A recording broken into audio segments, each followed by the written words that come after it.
Hello there. Can you hear me? Can you hear music? Is everything going okay so far?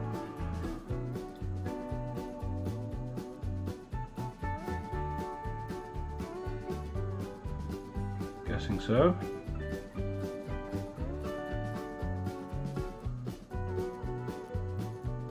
Good. Marvellous. Welcome to, let's turn that off for a start. Welcome to my filthy wet palette thing. I mean, you can see from this that I have been priming. I've been priming my Eldar, and nobody needs to see me prime, because we all know how that works. It's just spraying lots of black stuff onto miniatures, and that's not particularly interesting. Mercifully, it is getting into outdoor priming weather, rattle can weather, so there'll be no more of this. Well, less of this. Okay, maybe some of this. Right, what have I been up to? What have you been up to? You're not interested in what you've been up to? You know what you've been up to, you want to know what I've been up to. I have been up to things and stuff and goodness. I have been doing things to my Eldar, unspeakable things. The bearded idiot that I am. I have been rebasing my Farseer, sticking him on. That is actually his small 25mm base, and I put that on a 32mm. Yeah, 32mm base to bring him up to standard. So he is now on a proper 40k scale base. I don't think he looks too bad like that. I don't think you could tell that that's one base on top of another, really. Yeah, that works. So that's him. Been working on my Autarch, who is still not finished. Someone mentioned the other day that he looked a bit like a drow in the pictures that I took of him. So I've been toning back the white hair a bit and bringing up the highlights of the skin so that you can actually tell that he's not a drow. I think we get in there on that. That's not focusing particularly well, but he's alright. Again, a few bits to do on that. I've got to do the power blade at some point, but we'll get around to that. So he's cool. I have also been messing around with Grimdark, one of the old Warhammer characters who's been released as an Age of Sigmar miniature. There's some brilliant artwork by a chap called Marco Frazzoni, who's painted this miniature in pretty much the same style as I have. I've taken a lot of inspiration from him, and I put up a picture of him on Instagram, which was taken with some directional lighting and everything like that. It looks a lot more striking than that, but you can see from this that quite a lot of that image was actually object source lighting that I've painted on, rather than the directional lighting of the let's try and get him in focus. Directional lighting of the from the photo booth. He's not quite finished. Got a bit more to do. I'm going to do a bit more lighting. Pointy stick. Where's my pointy stick? Colour that lighting in there and give a bit more lighting around there. Colour that. I think we're going to go with a yellow light there as well. And again, that's going to be reflected down there. There's more to do. But anyway, I was pretty chuffed with him. Stuck him up on Instagram, and I think he got about 20 likes. Yeah, algorithms. Anyway, that's him.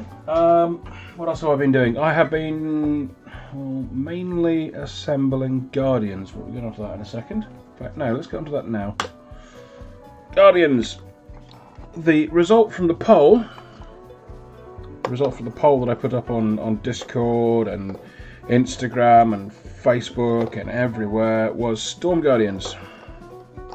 So I have been making some Storm Guardians, and these are all on 28.5mm bases, which is the new base standard for these types of miniatures. Lovely and detailed. You can't quite see with them being.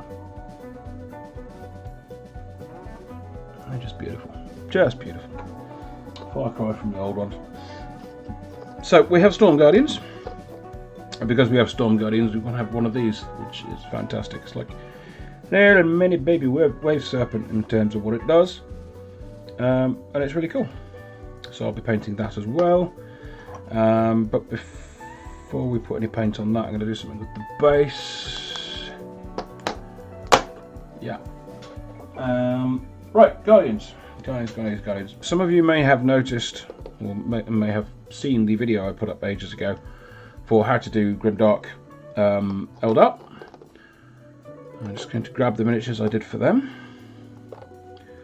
I did these two in exactly the same style, and I'm probably not going to use that technique tonight, although I might. I don't know. But I picked these out to try and decide which scheme I was going to go with, and I think for my Guardians, I'm going to go with these guys. This one here, with the white armour and the green helmet, which seems to be the Biel-Tan way for Guardians. This one I did use, but I've used that on my Dire Avengers, or very similar to anyway. Now these were painted with, where is it? Yeah, speed paints, mostly. That's orc skin, the green, with Creed camo. Yeah, Creed camo contrast paint over the top, so you get a darkened down effect. Because this stuff's crazy, crazy luminous when you stick it straight over white. Let's see if I've got an example of that. Well, I did that my last live stream. You saw the results of that. But in case you haven't seen the last live stream, why would you not? That's kind of what it looks like. It's a little scary. Anyway. Right, what was I going to do first? I was going to put these miniatures in a line, because that's what I do. I was going to adjust the camera because I keep knocking it. And then I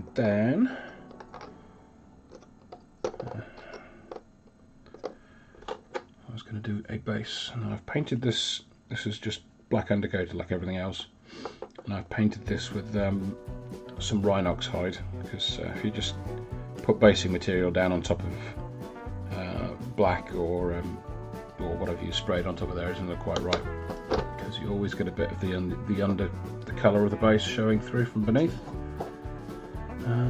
So what we're going to do, we're going to use lots of Geek Gaming Scenics products, who are not a sponsor, but I'm open to offers. And we're just going to squirt some of that on there. Squirty, squirty, squirty. The reason I'm doing this now is because it takes a while to dry. Squirty, squirty, squirty. Bit more, bit more, bit more. There's the squirty, squirty done. Time for the brushy, brushy. This is a nearly dead brush that I use almost exclusively for PVA. I'm just going to get that worked in around the edge of that textured thing. I'm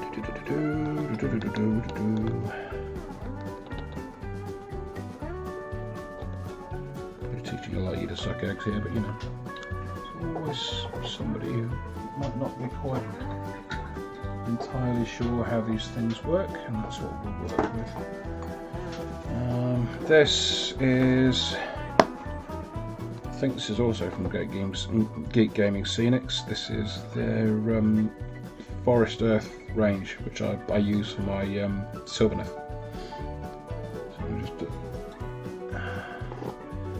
put a bit of that on there, not all over. And then we are going to reach for the, where did I put it? There it is.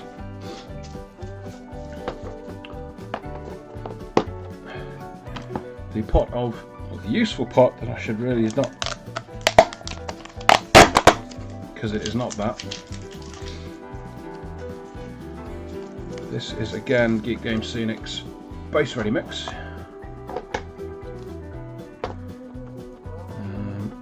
So we're going to get some of that.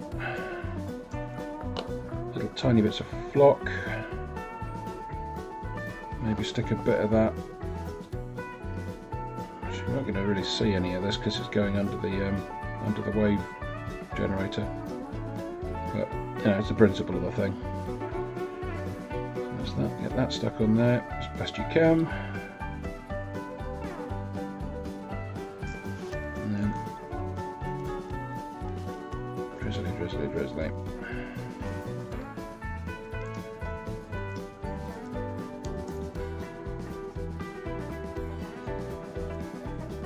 And wait for him to dry, which is why I did it now. Because PVA always takes an age to dry.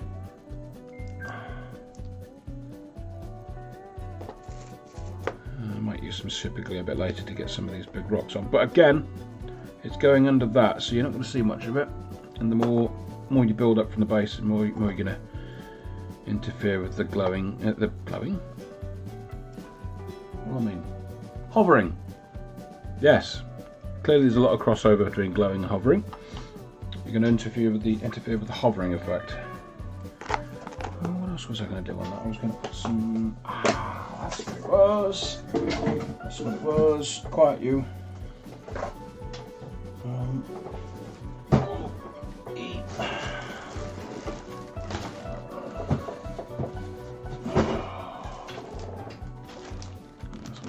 Bag of basing bits.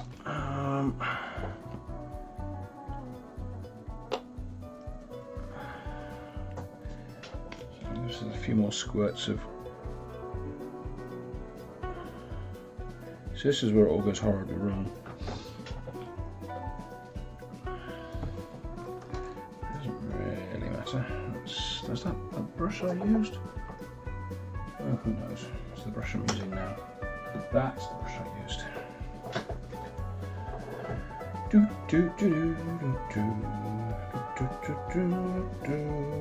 New back wrap up on Paul's channel. You're going to check that out if you've not seen it already. Tau versus somebody. Tau versus who, Paul? You were in the channel. It's your back wrap, dude. Who were the Tau fighting? I can't remember. Tau versus somebody. But his stuff's really cool. Really narrative and focus.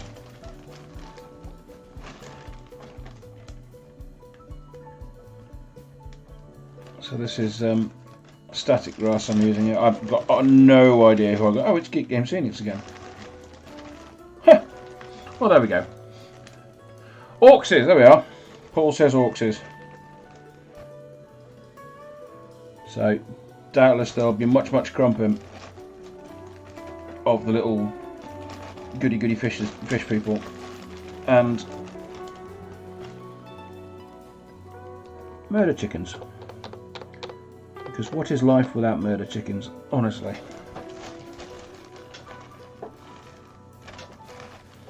Right, that's that. So that, yeah, that's static grass from Geek Gaming Scenics of a colour. I have put a link to Geek Gaming Scenics, still not sponsored by them, in the description for this video, just in case. Because I like their base ready range, because it's ready to go on bases. Just give that a quick blow across the top.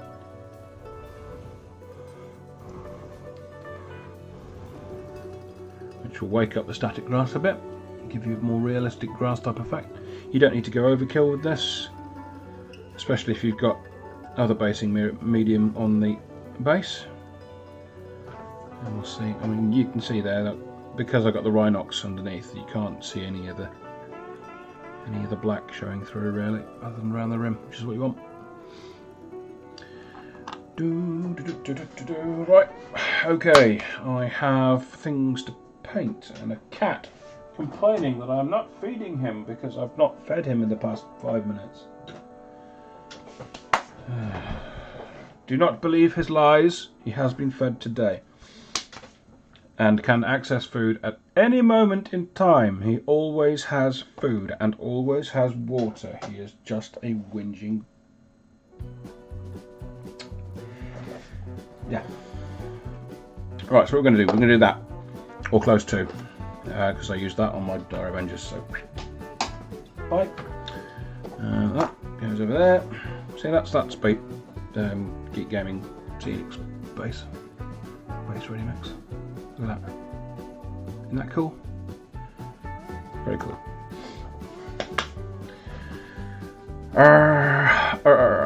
Okay, let's move these over here.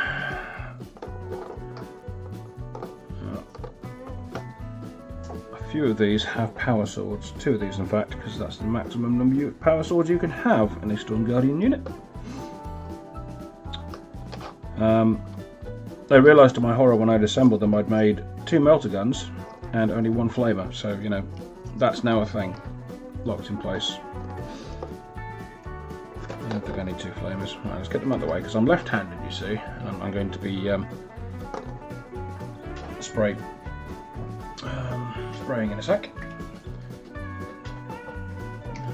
Shall we use that or shall we use No, let's use that and then we'll go over it with something else, because we've got this stuff which is from scale 75, which is the same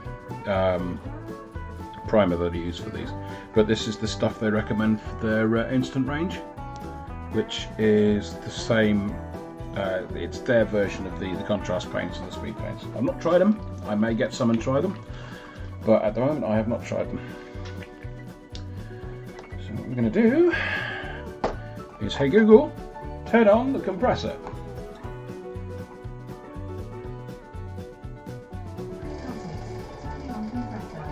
Yay, she can be taught. Right, let's stick a bit of that in there. There may be still a bit of the black primer in there, so just knock everything flying, why not? Knock everything flying. Right, now the other side. Clear off the desk. Not actually pushing any paint through at the moment, just sort of air. Because when you're using an airbrush, don't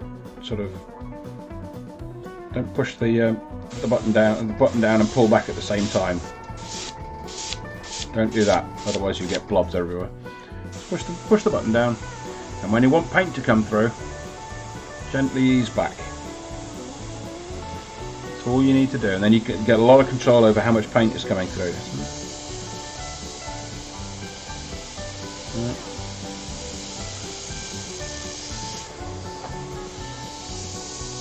And when you want the paint to stop coming, just push the button forward again. Leave the air coming through, and then you'll have less paint clogging up in it.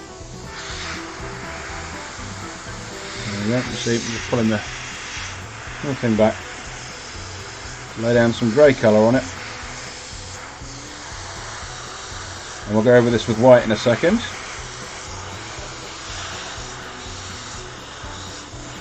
We're just creating the illusion of light on the miniature. This is sometimes called zenithal priming, and this will work with the contrasts and speed paints that I'm about to do to create additional levels of light and shadow. And you see that.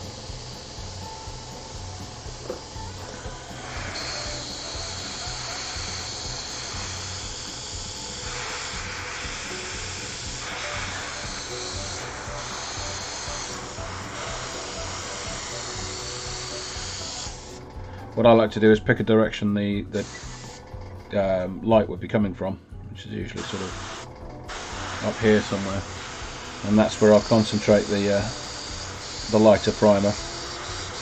And anywhere else it's going to be slightly brighter. So this is the power sword, so that obviously needs a bit of an extra hit up. But you want at least a reasonable functional grey over the entire miniature, with the exception of, you know, the deepest recesses.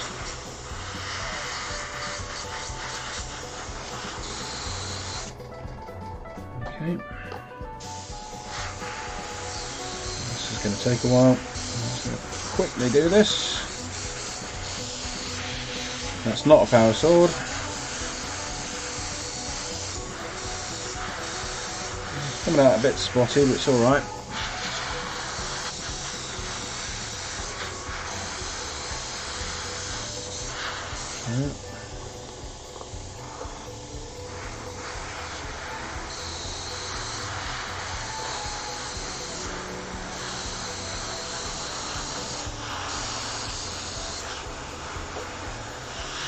Oh, hi, CA. Yep, say hi back. See you guys at Paul Fest, yeah?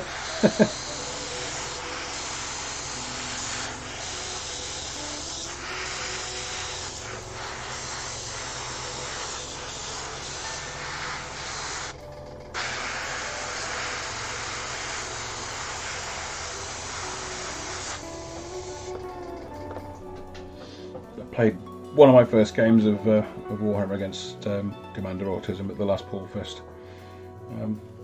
Got my backside handed to me, but it wasn't a bad backside handing. Does that even make sense? No, it doesn't make sense. But we're going to roll with it. He's a good guy, and I didn't feel bad for losing.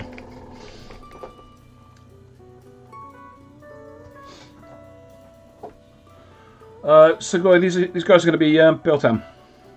So that's what we're going for. But they're Biel-Tan, but they've seen some action, because the backstory for this particular craft world is they were sucked into the Cicatrix Maledictum, which seems to be a fairly common backstory from a lot of the Instagram posts I'm reading. So they've been floating around in the actual warp, going a little bit bonkers.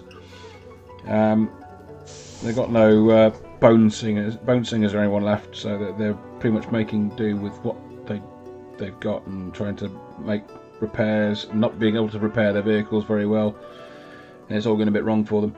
So, I've not got it easily to hand. Yeah, I mean, if you look at some of my other photos on Instagram and some of my other videos, you see that I've got a style of.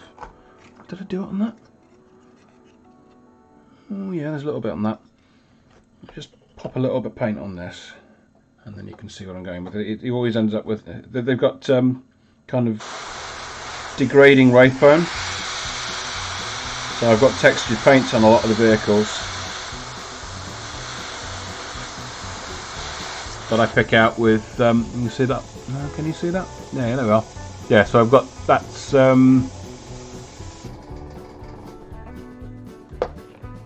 I'll reach over and grab it because I can never remember which one it is. There's one that's sort of lumpy and another one that crackles, and that's the one. It's the crackle one you need. The Grelin Earth. It doesn't really matter what colour you use because you're going to paint it anyway. But that's what I use to get the crackle effect on the Eldar wraith bone. There's a video about that. I'd go ka-chow, but I'm not Uncle Atom, and I'll forget to do it. But yeah, I've done a tutorial. It's on my channel somewhere. Check it out. And, you know, subscribe, tell your friends, share, do all that good stuff. Yeah, all that good stuff. Pop that there. I imagine most of you guys are already in there, but if you're not, that's the link to my my Discord for this channel. There's a lot of crossover with Paul's for some reason.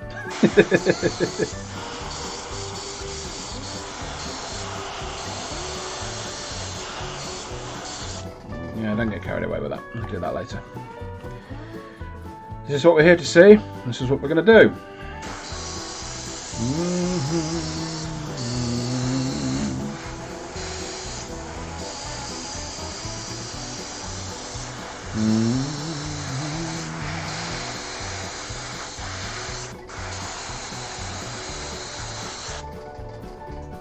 I tried to get some royalty-free electro swing after Paul put me onto it a couple of weeks ago when I was around there playing Age of Sigmar with a load of crazy people.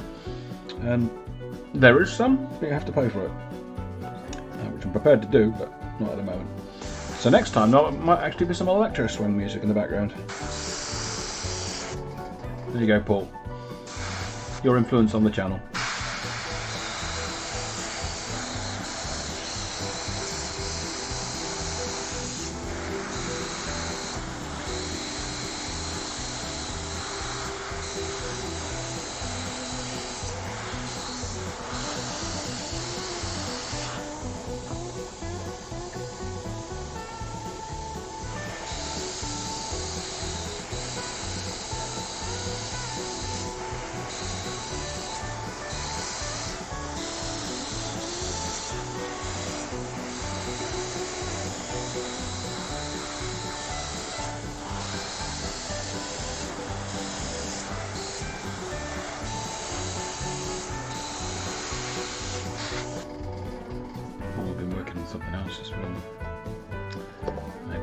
something else which might be interesting. You want to see what I've been working on?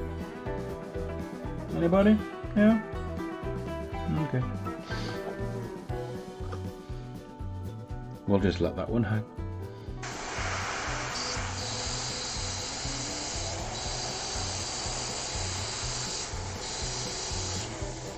Because I know someone will come back in a minute going, yeah, I want to see what you're doing.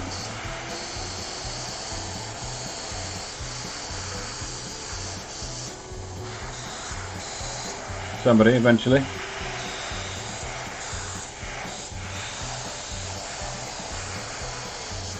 See, I know what's going on. You're all there face down over your paints going, yeah, I'm painting, I can't paint and type at the same time. That's what's going on, isn't it? I know. I know. What is Moog doing? I'm painting, mate. It's a painting. You signed up for this. This is a painting tutorial.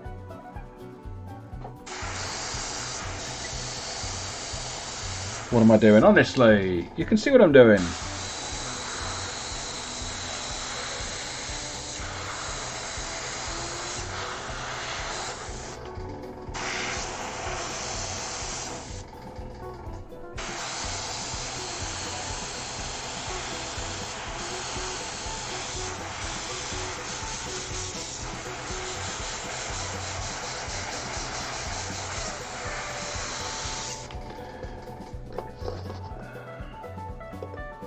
Oh, you want to see what I have been doing? Is that it?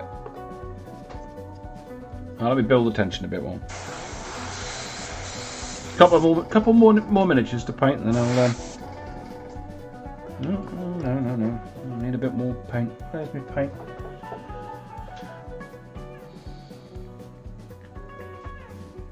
I'm on your TV. Oh, I suppose you know. Is it insured? Your TV? You don't want to break it.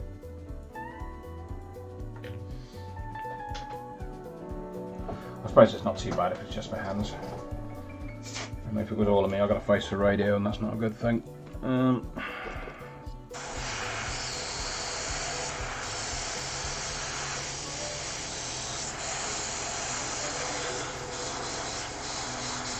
Which is why you will only ever see my paint-covered hands.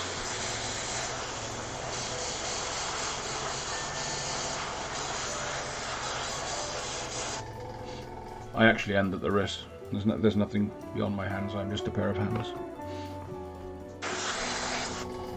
There we go. That's the last one of them, and we'll just stick some on here. Squid.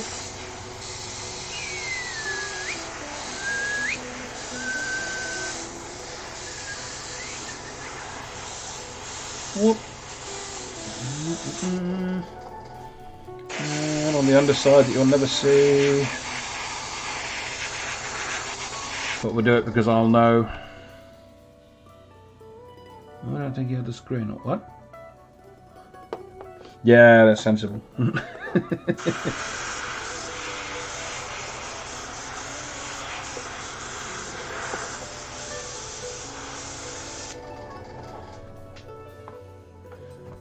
okay, so that's that. While that's drying, because this does kind of need to dry a bit.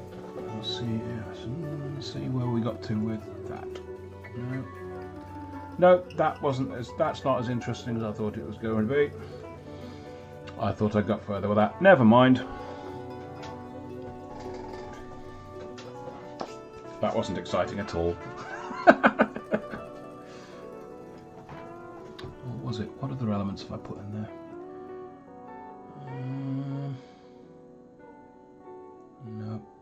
No, nothing. So I'll continue working on that. And once it's a bit closer to completion, I'll tease you with it again.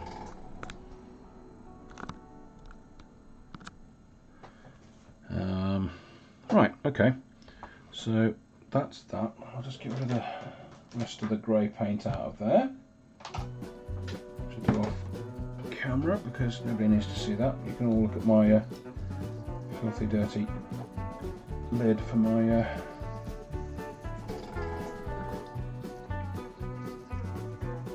Palette.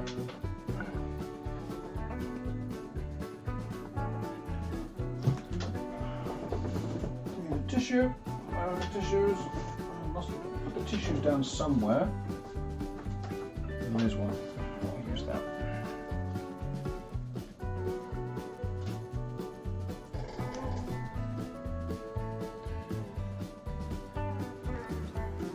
some of you would be gobsmacked by the organised chaos in which I paint.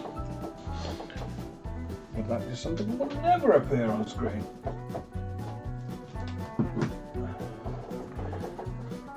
No matter how many subscribers and Patreon backers I get. Oh, will it?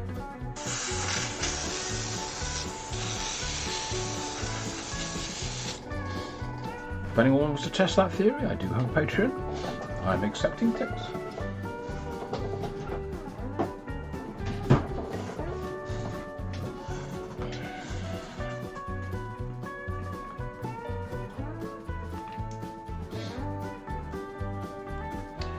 Right, sticking some white in the airbrush, some Liquitex. By the way, you can do all this with airbrushing. You can do all this with dry brushing. Yeah, it's not a major problem. You can use regular paints. It's just I have these to hand. I'm just going to give these another quick hit up because the base colour for these is white. You actually want a little bit more raised colour, so that's just Liquitex ink through that white ink, and it will just elevate the contrast. So just pop it out of my shot, do a compare and contrast, and you can see the difference. Yeah, there's clearly more light and shadow on that one, but only from a certain direction. Yep.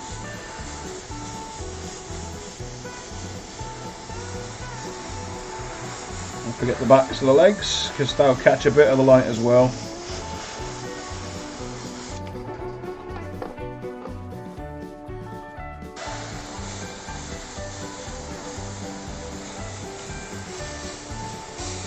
Whoop. Okay. So she's a bit whiter than normal. Never mind.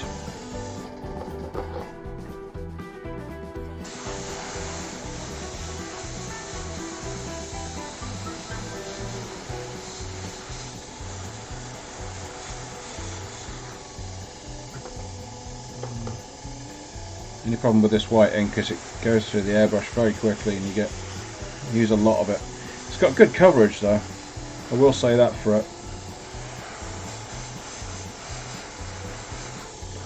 Some lovely light and shadow in there, and this will all show through with the transparent contrast paints, which is why we're doing it. It helps the contrast paints do what they do.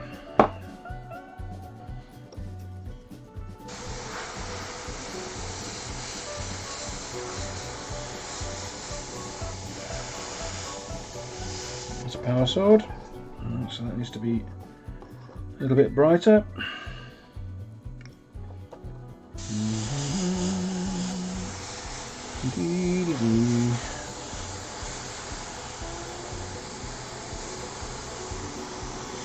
See you, Paul. Thanks for dropping by.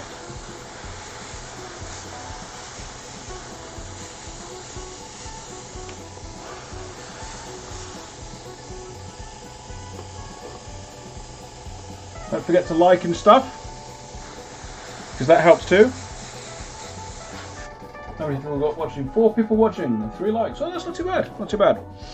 Not too bad. One of those 4 is me, and I've not liked my own video, so I'm going to do that now. 4 likes, 4 people watching. Wow, 100%.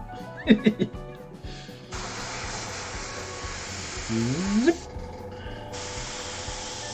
Power sword.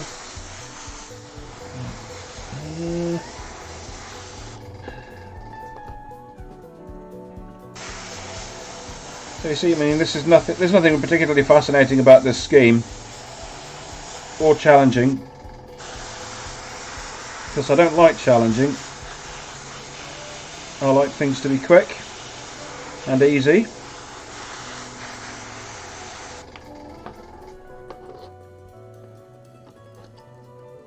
because then you get more time to do other things, like work on details and mess around and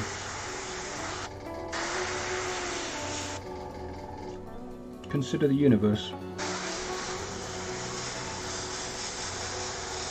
and game.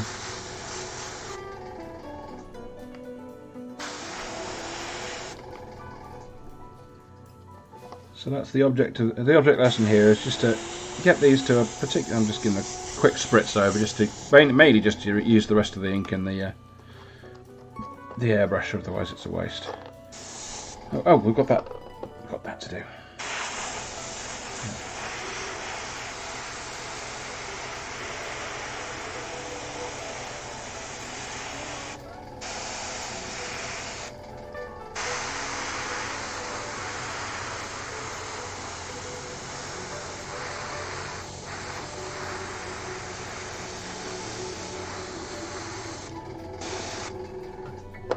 And that there would have been a perfect opportunity to demonstrate the weathered wraithbone effect. But we'll not do that, because I've already done a video. And if you want to know how to do that, you can go watch it.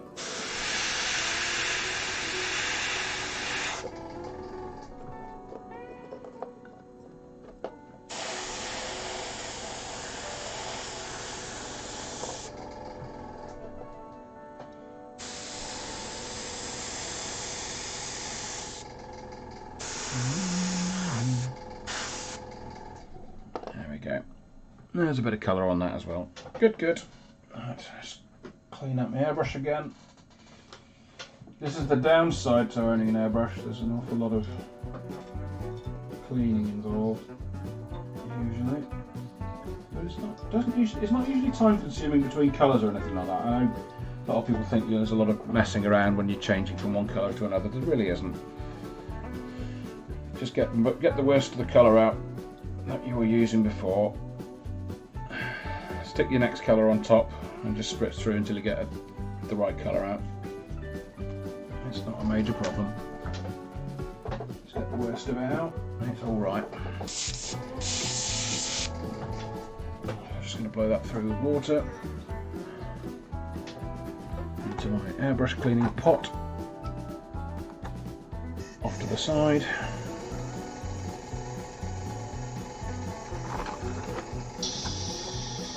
More water.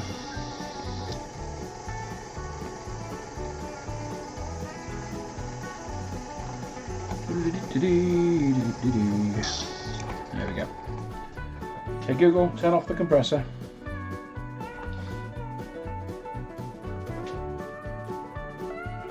Don't defy me, Google. Turn off the compressor. Hey Google, turn off the compressor.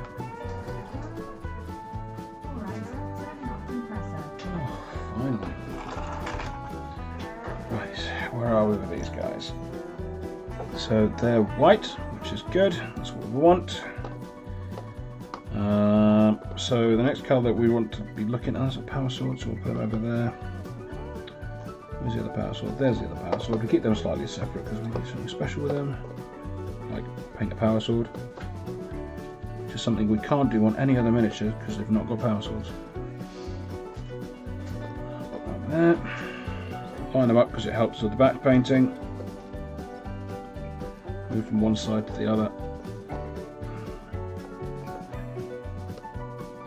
Yep, there we go. Yeah, I'm weird, you know, but you know,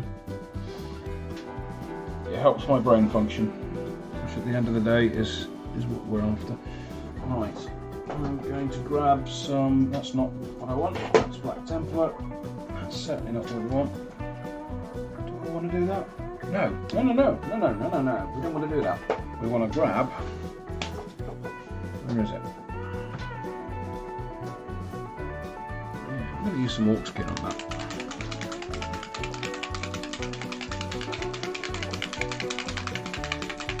Give it a good shake. Really good shake. Right, where's my palettes? This clean palette.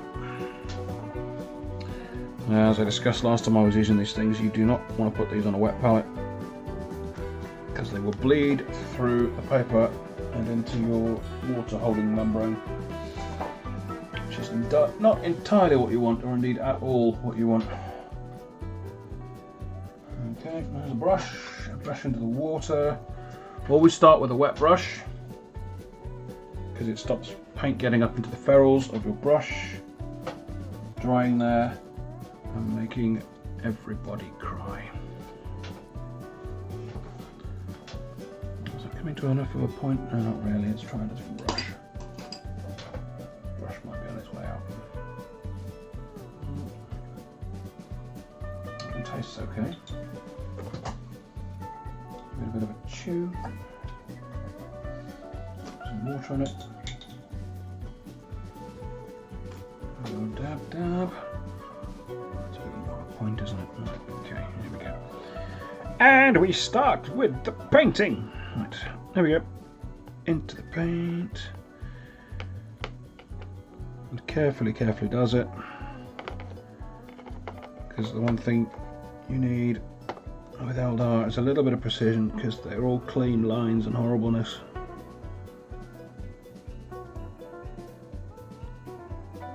So I've just already messed it up.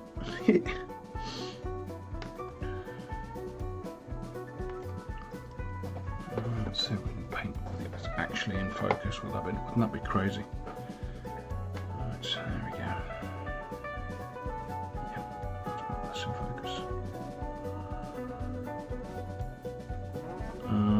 So I talked about the speed paints before. They're all right. They've got their limitations. Once you're aware of those limitations, you can work with them and produce some good stuff.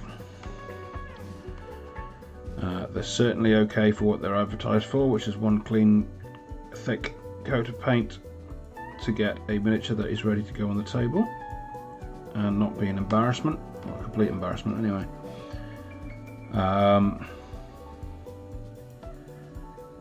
And I think, much as there was in the early days of contrast paints, it's going to take a while for the pro painter, quote unquote, community to catch up with what they can and can't do with these paints.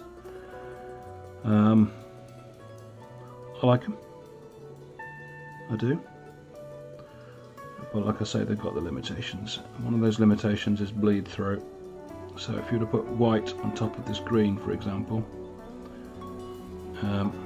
which I'm going to have to, you can get the green coming through the white,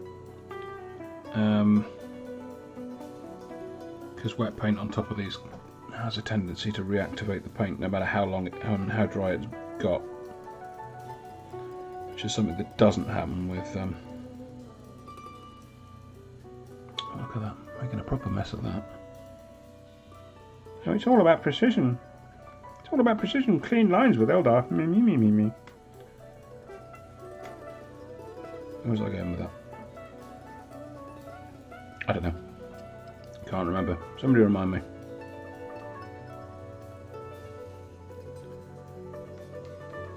But it's a good vibrant green. And we're going to muddy it down later anyway.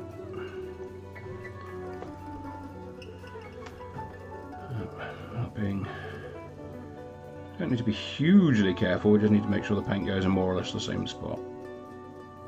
And the right spot. There we go, there's a bit of green on our miniature. Put him over there, otherwise it's going to get crazy. And we won't be able to see what we painted green and what we haven't painted green. Except we totally are. Right.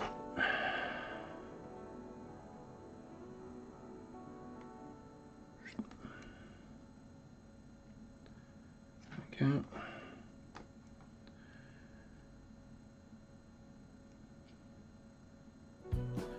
So yeah, I'm getting used to these speed paints. They certainly aren't as well. They're not as good as the initial reports were being made them out to be, certainly. But at the same time, they're not as terrible as some of the later reports are.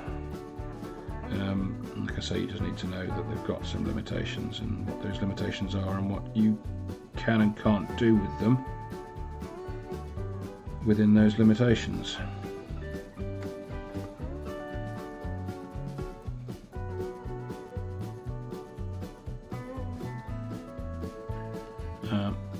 the viscosity of them is very different to contrast paints as well, so they handle differently, which can take a little bit of getting used to.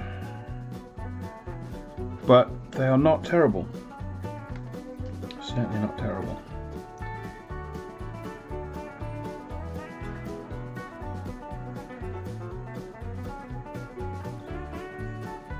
As witnessed by the fact that I'm using that colour that I mentioned earlier that I really didn't like. But for this, you know, it's not coming up particularly well under the I was going to say studio lights, but it's not a studio, it's my office. Under my office lights.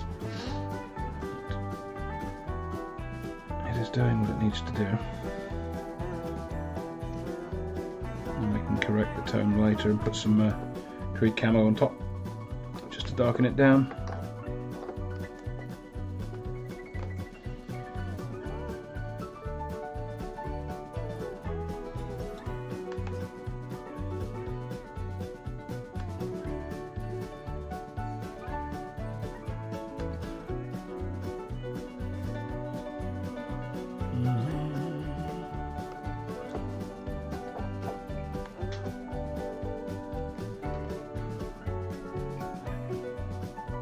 Yeah.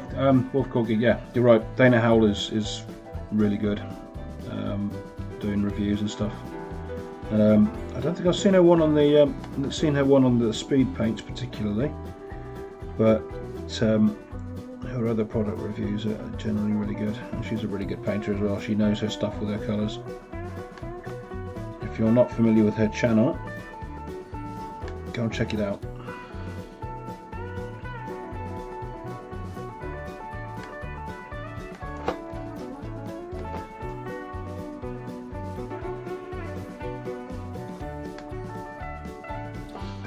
Apologise if I'm not responding to chats in a timely fashion, but obviously my eyes are down on my miniatures and I can't actually look up. Maybe it's the same as you, because you know you're painting possibly, not looking at the chat.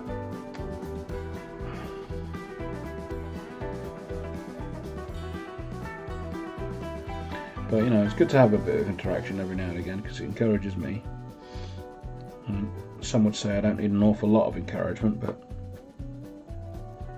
I do, and it's nice to have a conversation with people who are watching my stuff.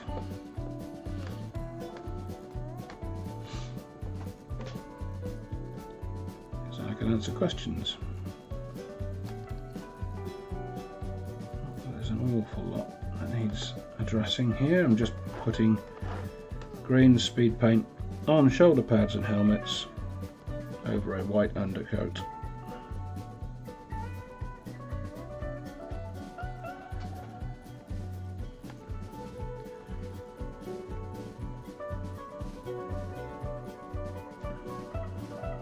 Trying to be too fancy.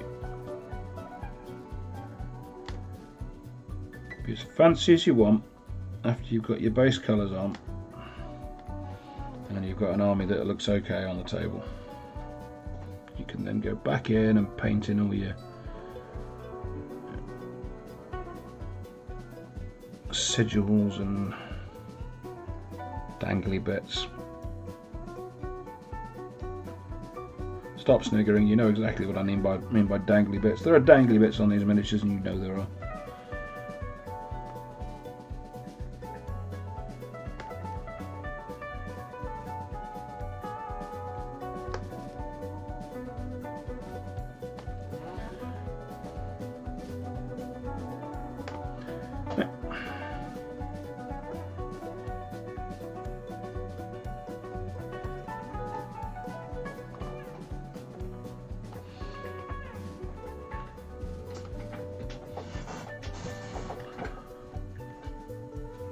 Yes, Mick. Yes, I am. These guys will be ready for Pullfest. I don't know whether I'm going to be playing with them, because from what I've seen so far and what I've read in the Codex, the Eldar, oh my god, it is a seal clubbing army. It is horrible.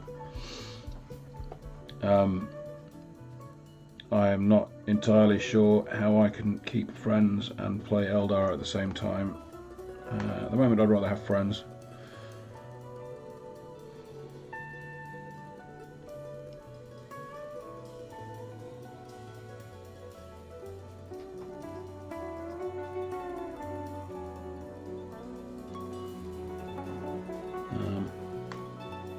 I don't know whether, well, most of you will have seen Paul's video where he was playing Eldar against Necrons and he was just deleting stuff.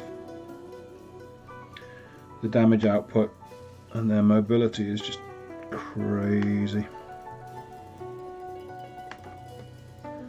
It's just a shame that they ignored the law, LORE, when coming up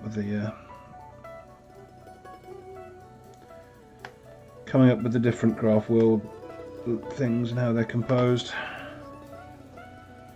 It would have been really nice. They've made an exception for Biel-Tan to maybe have Dire Avengers as a troop choice, and maybe not something else as a not giving them something else, but you know, being able to take Dire Avengers as a troop choice so that they can legitimately have loads of them like they're supposed to would have been really nice. Same with Yanden. If they'd allowed Yanden to have well, I don't know if the Ghost Warriors Wraith Blade Guard, those things. Yeah, Wraith Guard. I don't know if the Wraith constructs would be viable as a troop choice per se. But one of the changes they made for Yanden, which just baffles me, is that you can no longer take the Wraith Lord, which is the mid-sized sort of Dreadnought scale one. You can no longer take one of them as a heavy choice. It has to be an elite, like all the Aspect Warriors and everything else. The Eldar are a very elite heavy army now. So if you want to have a fluffy Yanden army, which has, or is supposed to have, lots of Wraith Warriors and lots of Wraith Blades, Guards, those units, and a fair number of Wraith Lords, you're going to struggle within the bounds of a single detachment.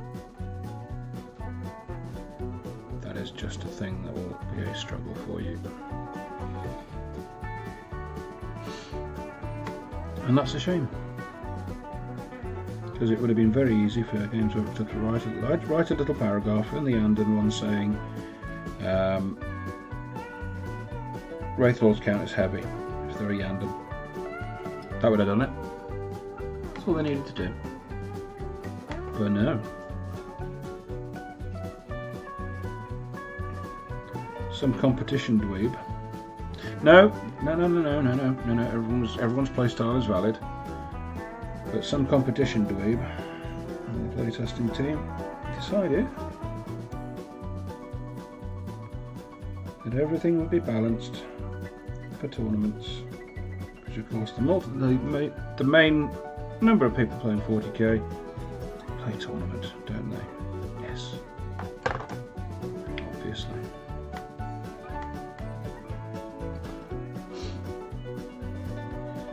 I mean, in a sense, if you're playing open play, which is what what's designed for narrative, really, you can do whatever you want. And these restrictions are for match play, really. But still, sometimes you want to be able to play a match play game with a fluffy list. You used to be able to do that. You can't anymore.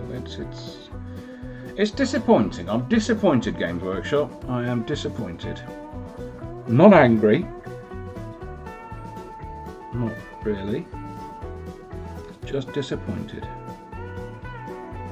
I'm not quite at the point of sending Games Workshops to sit on the naughty step yet.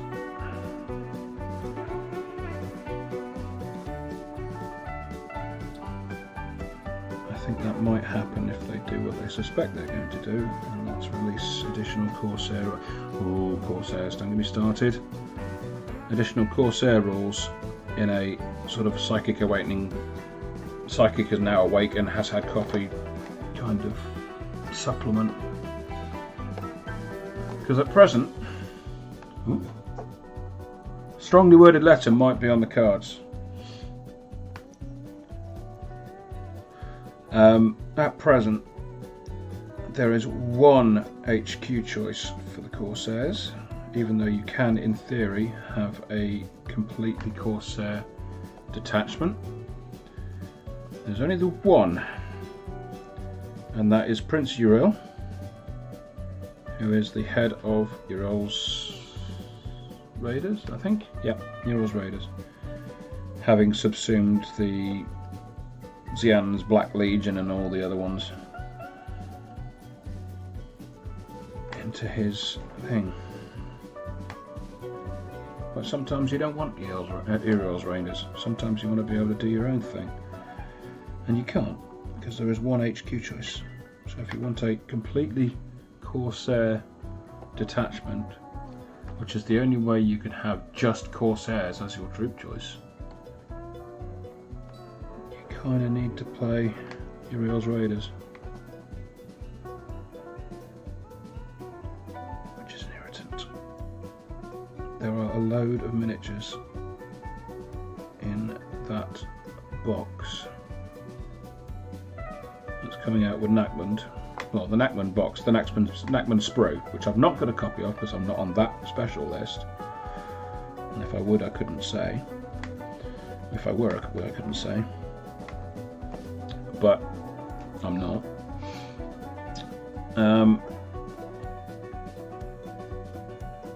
Where was I going with that? Yeah, in the Nakland box. The sprue, I believe, enables you to make some Corsair Void Reavers, which are the I think, I'll have to look at the codex in a second. Nope, painting. Not going to reach for the codex. Reaching for the codex when you're painting is a bad thing. Not going to do that. Somebody in chat, tell me. The basic troops, I think, are Void Reavers. And then there's Void Scars, which are the Void Scarred, which are the elite choice. And there are loads of little mini characters within the elite choices that you would make really, really cool HQ choices. Again, can't remember what they are off the top of my head, but I think there's like a Farseer type character and a Captain type character that, you know, would logically be HQ choices, but aren't. And I think Games Workshop have missed a trick there. And get this. This fast raider army that is the Corsairs. Fast mobile force. Kind of what they do. Yeah, you can't put them in a transport unless you've got some craft wielders with you. So they can't have their own wave serpents. They can't have their own jet bikes. Can't have their own falcons. Can't have anything like that, even though you can put them in a wave serpent.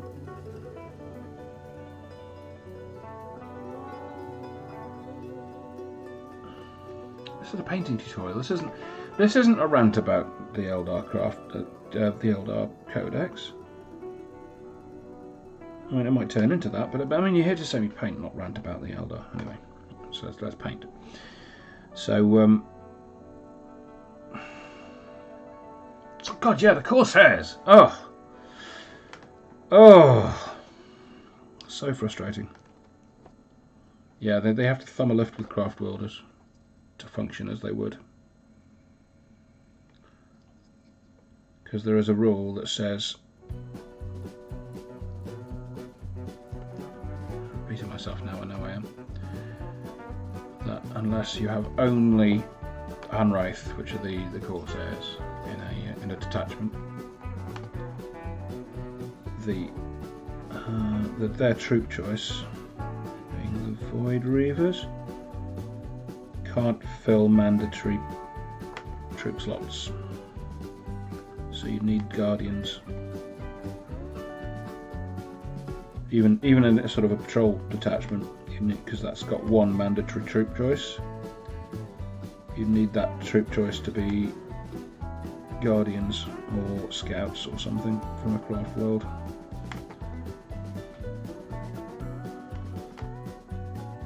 Yeah, the rest can be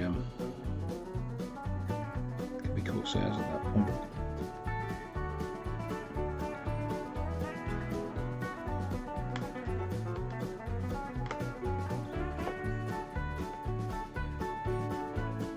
See, I'm moving the miniature. This paint is starting to dry, so it's behaving slightly differently.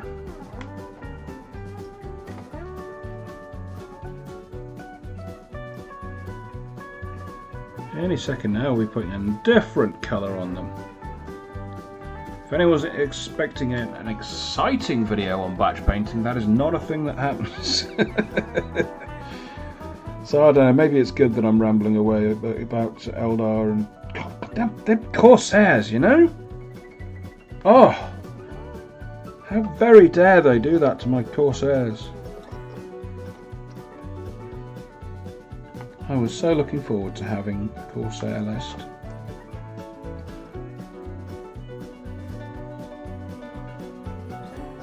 It's not going to affect me too much because I was going to run them alongside my Biel-Tan, so it doesn't affect me at all. But it's still irritating. I'm irritated on behalf of the people who wanted to run a pure Corsair list. Very angry. Oh. Nice to see the manager.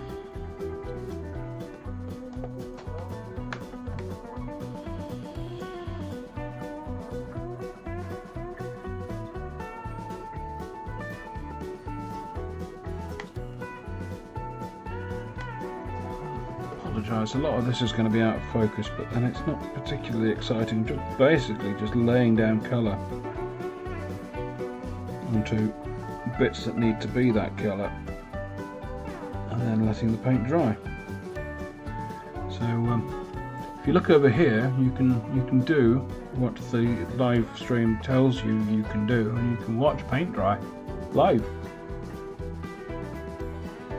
Oh, I'm not angry. I'm not angry. I really am not. I'm disappointed. Very disappointed.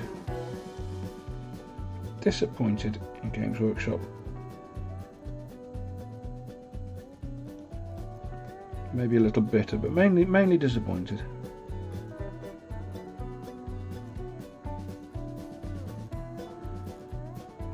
Because I don't know,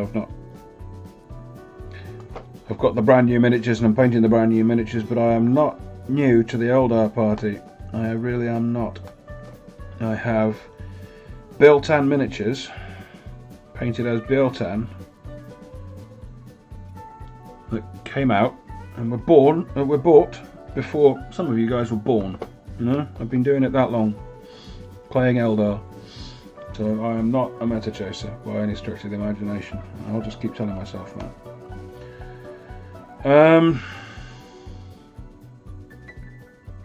What should I do with this guy? Okay, that's what I'll do with this guy. I'll have everything in Wraithbone except this. We'll see how this paint behaves on a nice big flat surface, shall we? Ooh. That's not as bad as I thought it was going to be.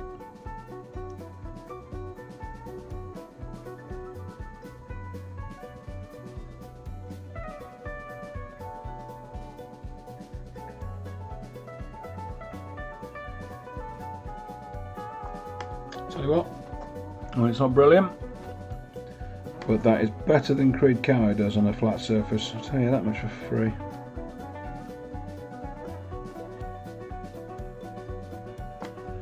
And that should even out. On the edge. Oh, it's even picking up some of the white ink, I think.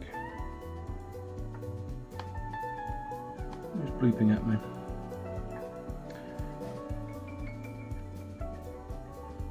Hearing Discord in the background, it's because I haven't got Discord on streaming mode.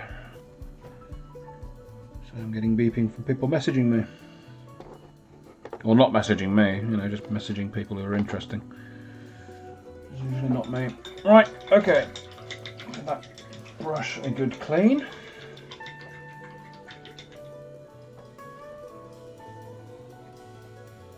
I'm going to reach for the next colour. How are we doing there? Is that? Yeah, that'll do. is going to be... Let's get the white laid in. Let's get the white laid in. And for that, I'm not going to use a speed paint, but I am going to use contrast.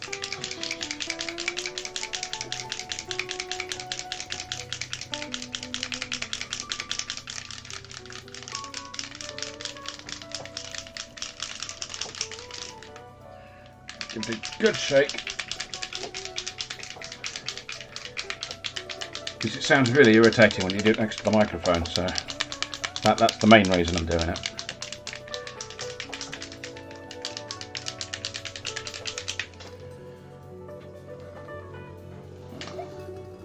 And that is apothecary white, which goes really well on top of white to make white.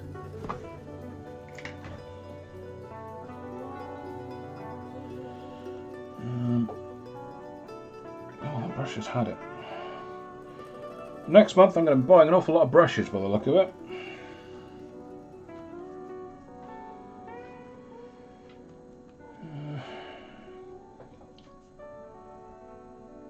That'll do. Will it?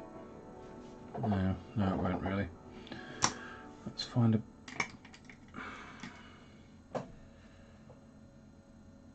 That's nearly dead as well.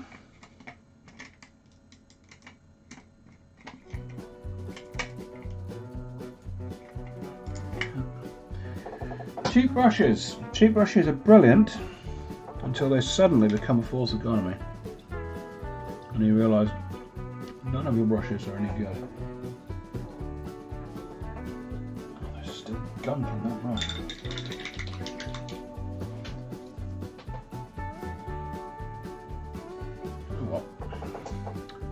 Where's my brush cleaner? I have a bottle of brush cleaner fluid from Winsor and Newton.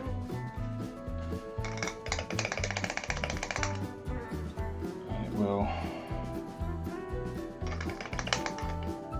do a lot better than normal water to get semi-dry paint out from my bristles.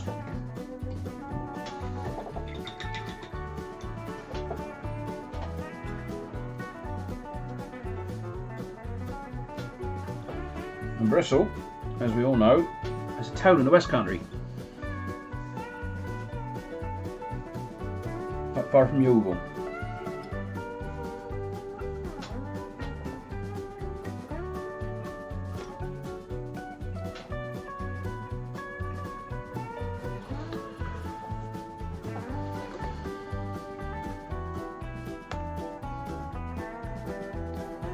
Right, apothecary white. Straight over the white, and what this will do, rather than, well, it'll do what it does, which is run into all the crooks and nannies and just even everything out and give you a white effect. So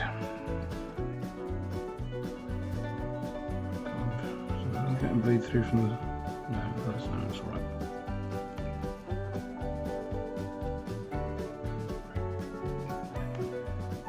As I'm sure I've said on many occasions, painting white, you don't actually use that much white when you do it.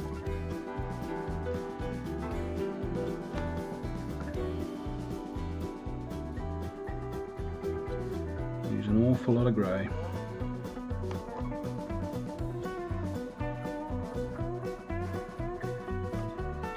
And just use a little bit of white on the extreme highlights.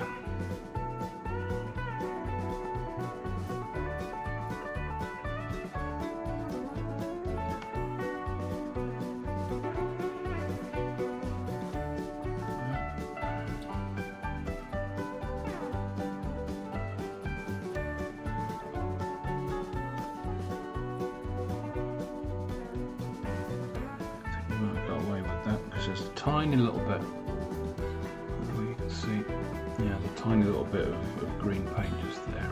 We managed to not wake it up with the contrast paint. So everyone keep quiet.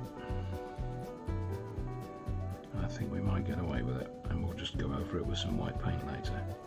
Because one thing I have found, and I'm fairly sure this isn't deliberate, it's just a happy coincidence,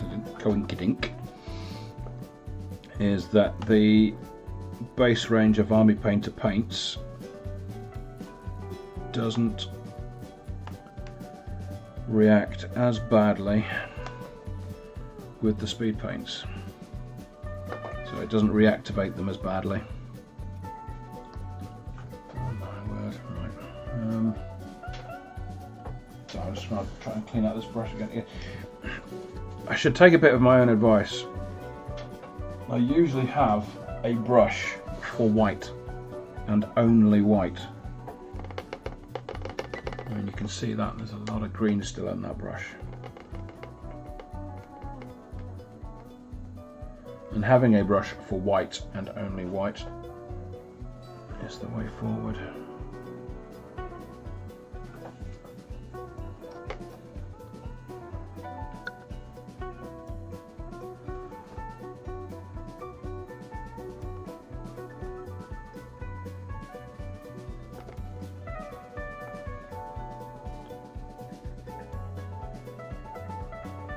Because the minute you get another hit of colour in there. Yeah, sometimes it works, sometimes because it looks like reflected colour from another surface. But if you're trying to go for pure white, which is something I never do because I paint Grimdark, you kind of want to keep things as white as possible. How are we doing for time? Oh wow. Right.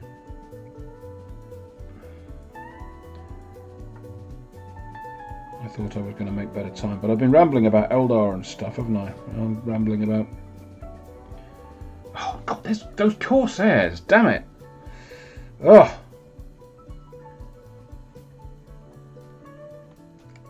So we'll try and speed it up. And if we don't get them all done, I'll try and get at least one done, so you can see how it's done.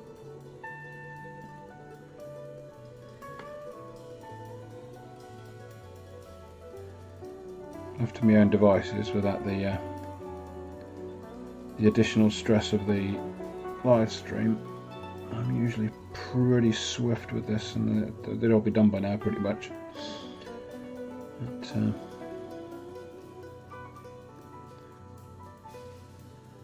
are you not entertained? I suppose is the real question. Yeah, I mean you can see from there that's what the apothecary white's done. It's sort of a weird grey colour that gets into all the crooks and nannies and makes things look a bit more white, naturally white.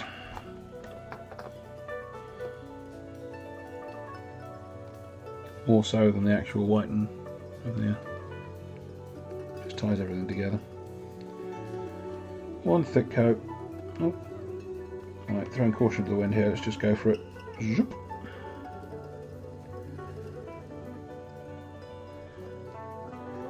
We'll try and get a power sword done in a quick and easy fashion.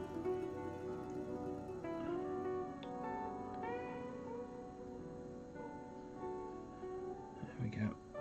This is a lot less careful, this is just dabbing it on. Let it do its thing. Because I've just remembered I'm covering most of this with streaking grime anyway, so it doesn't matter. Right.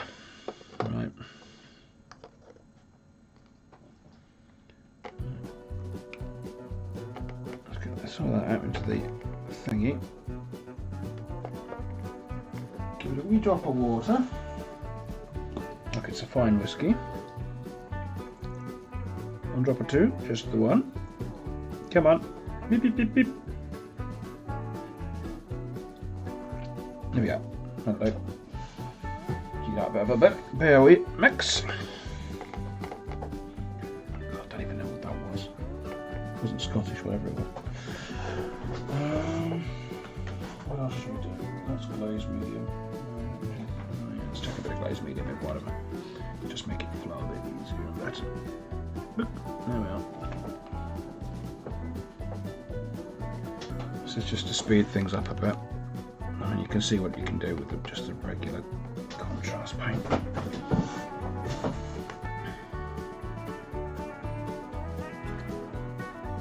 That's going on a lot smoother and faster.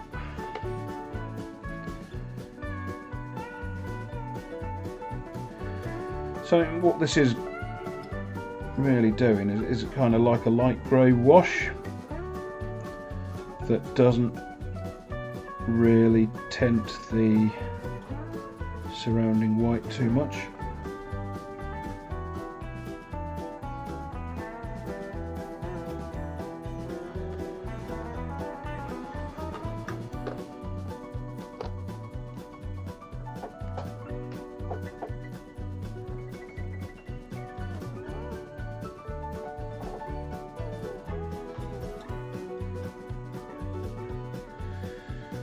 No, indeed there is nothing wrong with a good ramble, and if you like a good ramble, I will point you in the direction of Paul's channel. Not you, Jamie, I mean obviously you know, but I work on the assumption that some of the people watching this won't. They won't know about the goodness that is Paul.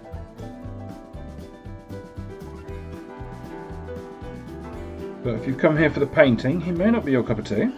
Because he's a very narrative player, and that is very much his focus and his thing. So if you're here for, if you're a competition player who's just looking for a quick way to paint your miniatures, well, I don't know, maybe check him out, maybe you will like him, I don't know. But here's a similar style.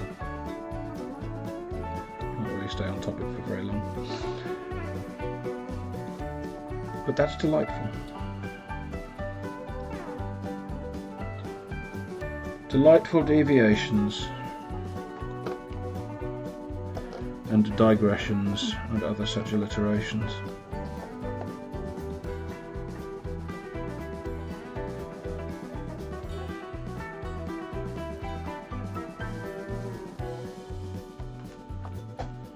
Again, I'm doing things off screen. You'd think, having done this for, you know, a few months now, you'd think that I would have a sense of where the camera is and where I need to hold the miniature in order for people to actually see what I'm doing. You would think.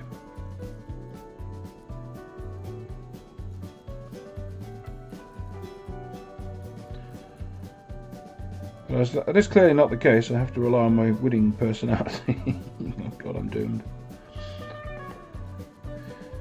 To entice viewers to stay.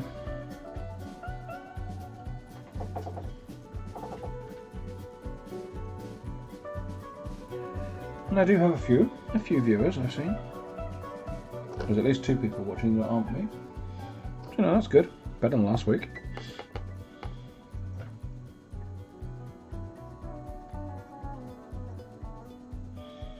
I suspect people pick this up later on and watch it when they're... Don't watch it live, but they'll watch it later once it's been uploaded to YouTube properly. I just have it on in the background when they're doing stuff. That's what I'd do.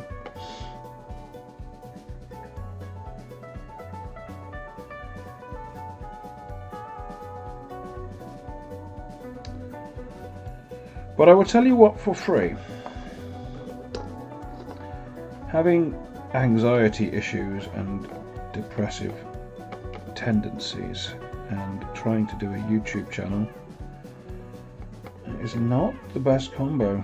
I will freely say this. And sometimes when you're looking at analytics and stats and things for your channel, you can get all kinds of caught up in it. I wonder what you're doing wrong and what you can be doing better, and is it going to be good enough? And it is a real struggle sometimes, I will say. I don't mind saying, because there'll be someone out there who relates to it, and it is occasionally very helpful to hear yourself, hear your experiences repeated back to you by another person. Not necessarily in the framework of trying to do a YouTube channel, but just in general, because, you know, the search for validation, I suppose, is a constant struggle, and people tend to frown on people who look for validation because, you know, you shouldn't need validation, you should do your own thing and be happy with that. But, you know, some people do need it. Some people do need it.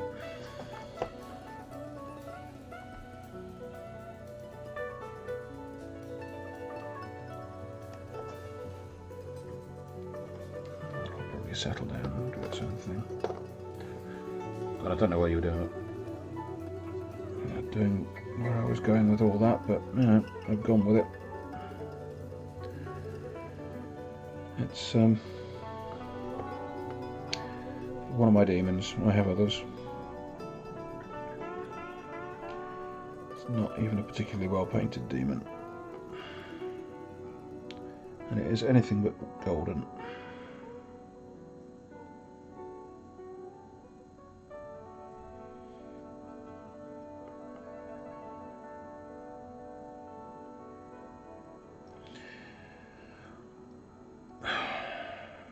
Mick, I think you've hit on the truth of it there. And also, one of the larger problems when you are depressed, and you've been depressed for a number of years, or you're anxious and you've been anxious for a number of years, is you do get very, very, very good at hiding it. Because society, of course, is getting a bit off track, isn't it? You guys are here to watch me paint, you're not here to talk about mental health and stuff like that. But I started till finish. It's very much frowned. Where was I going? Where was I going with it? Yeah, the pressure is on you to behave like a normal, functioning human being, whatever that is. Because I've yet to meet one. I would dearly love to know what a functioning human being is.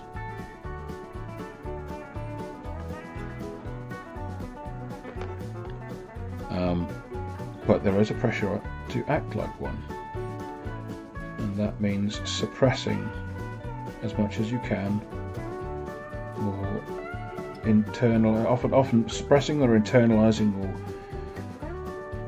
my age, I've been like this for a while, and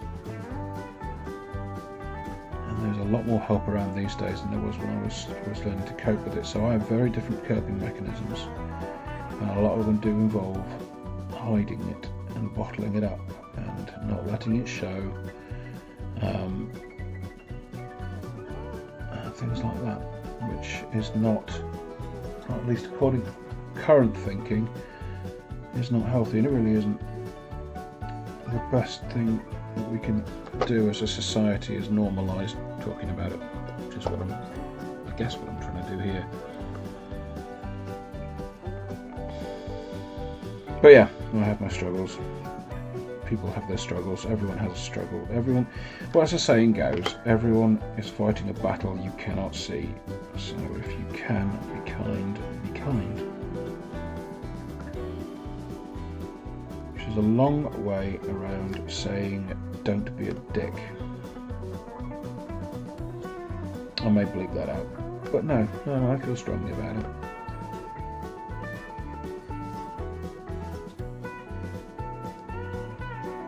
If you have to make a choice between being nice to someone or being nasty, be nice. If you can. And if you can't, be elsewhere.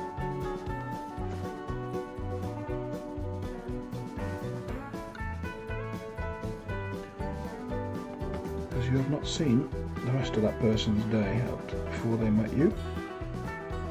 You can either be a low point in that person's day or a high point. Most normal people, again with that normal people thing, what on earth is a normal person? I dare say most normal people would rather be a high point than a low point.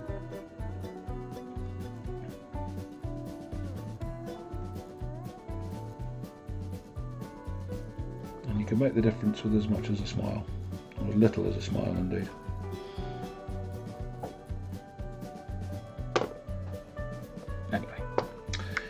Anyway.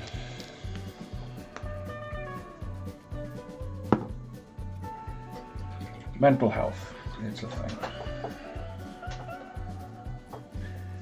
Mental health is also why I started painting miniatures again.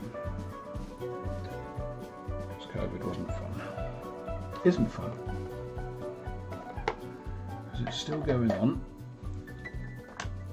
No matter how much our illustrious leaders might want to claim that it's not, and they're bored with it, and they'd rather ignore it and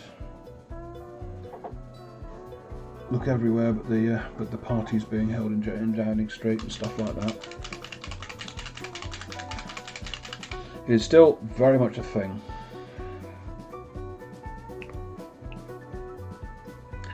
This is again with the speed paint palette bone. This is probably one of the best out of the bottle bone colours I've encountered. It is better by far than the Games Workshop offering, which is called Skeleton Horde, I say. Snakebite leather, so that's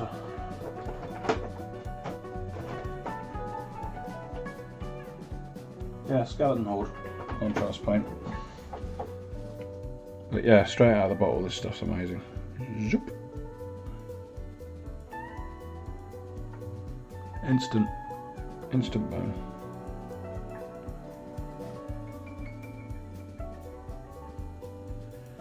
Instant kind of weathered bone as well, which is doubly good for me.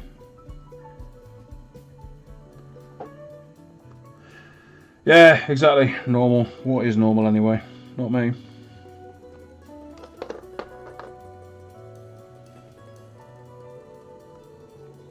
I've yet to meet any normal people.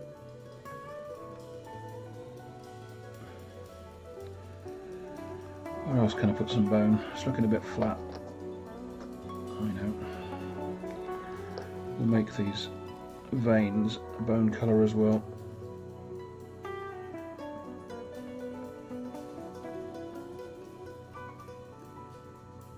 It's just slapping it on at this point. It's just, it does its thing because of the texture and the texture.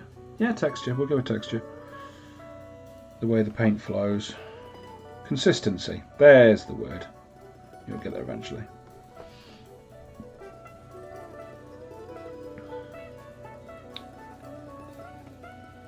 I did ramble about Henry Cloth, didn't I? Where was I going with that? I missed a point. I started out trying to make a point, and I think I failed to do it. Maybe that's just the anxiety talking. Yeah, I don't know.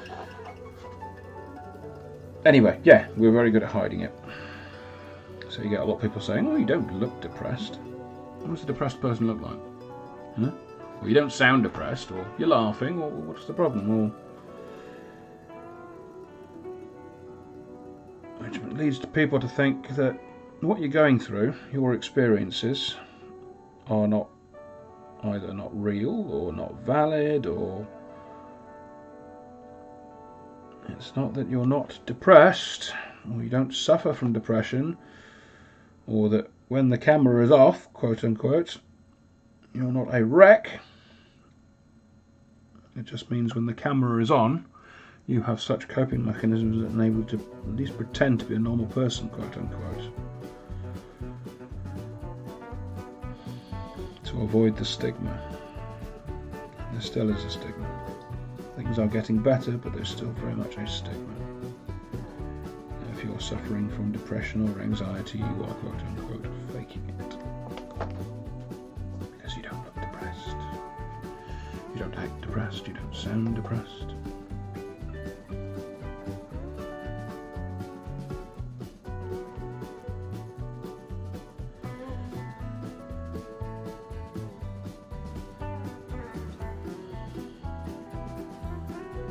depression can affect you in other ways as well. It's not just how you act and behave. It can affect your diet. It can affect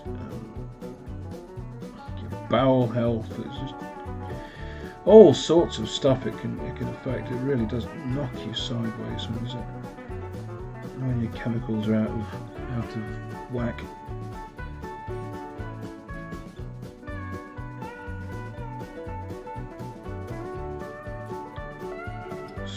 Sleep patterns are one of the first things to go, I find. When I'm having a relapse, I either won't sleep or I'll want to sleep all the time. I'm currently in a I want to sleep all the time phase.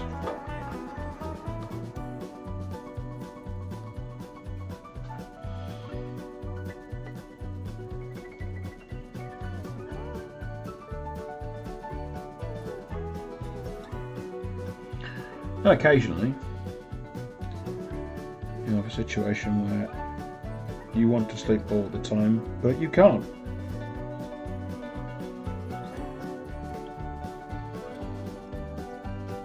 And those nights are really fun.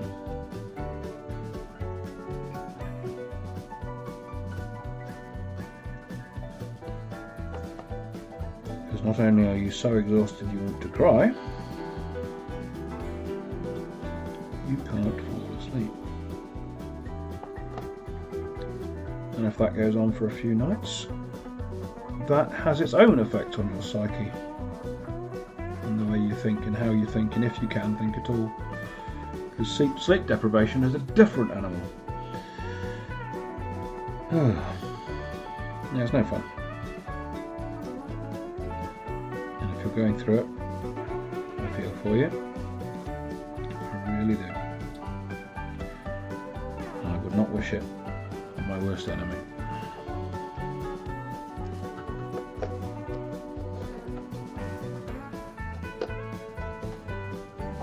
Right, we're getting up half an hour of this left. I think we'll probably get a few of these done. Or at least we'll get a couple done to a finished standard. I'm ploughing through. I'm ploughing through now. Oops. That's a really useful technique. I don't know whether you saw that. I got a little bit of paint on the knee and instantly I went in with a finger and yeah. Fingers are viable tools when it comes to painting. As any primary school teacher will tell you. But they are also viable tools when it comes to miniature painting. Because you can do things with your fingers that you can't do with a paintbrush. Whether or not you're laughing at that will determine what kind of mind you have.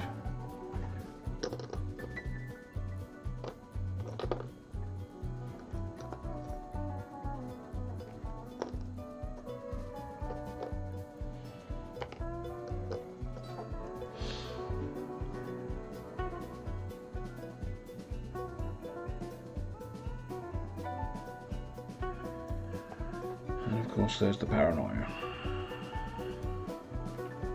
which is usually omnipresent with depression and anxiety. The terrible twins.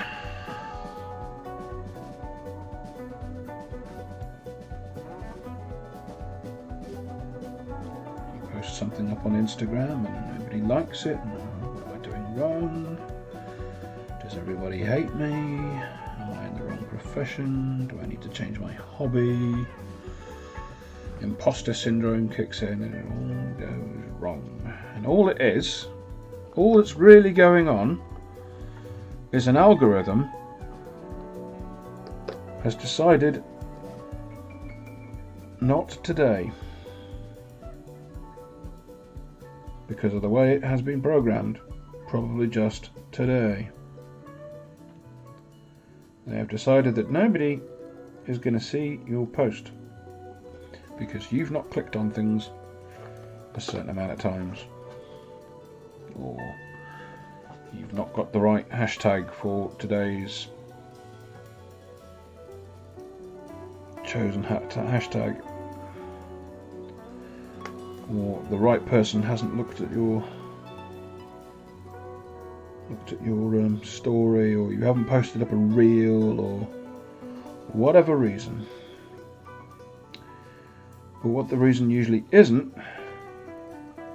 and this is something I have to keep reminding myself of, like hourly some days, what the reason isn't is that you produced a piece of absolute rubbish that nobody likes. Social media is terrible for mental health, it really is. Absolutely terrible. Right, I'm going to ask you a question in a minute. When I say you, I mean the chat in general. All two of you. And that's a question about these chainswords, or Guardian combat weapons, or whatever they're called. I think they're Guardian combat weapons. They're chainswords by any other name. And that's what colour to do them. Do I match them with the shuriken pistols and do them in a bone colour? Or do I do them green? Or what do you reckon would work?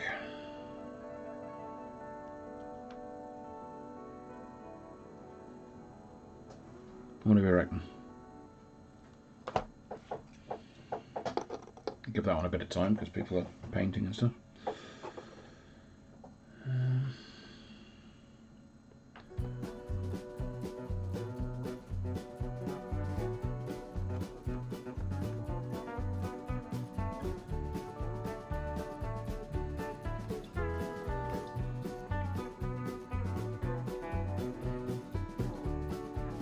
Green? Yeah, we're glad to agree, actually. I think it's an extra hit of colour, isn't it? Alright, I'll get on that in a sec. I'm just getting some the last of this bone, doing something useful with it. It's just creating an extra level, little level of colour and interest between the white.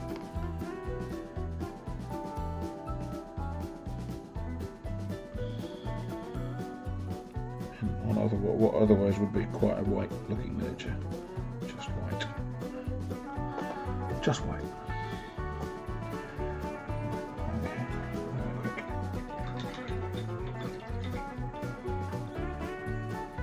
I see a little silhouette of it. No, that's not the right thing. There we are.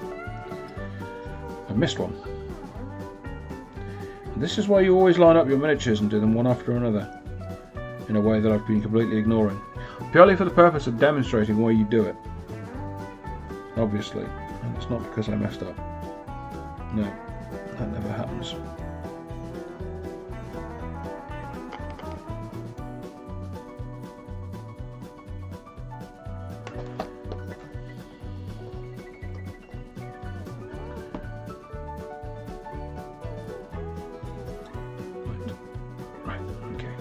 That's a chainsaw. Is that a chainsaw dude? That's a chainsaw dude. That's a chainsaw dude. That's a chainsaw dude. These are not. That's a power sword. Put that aside. Put that as a power sword. Put that to a side. Those are not. 1, 2, 3, 1, 5. Oh. That's another thing I do, count things. Heads be weird, guys. Heads be really, really weird.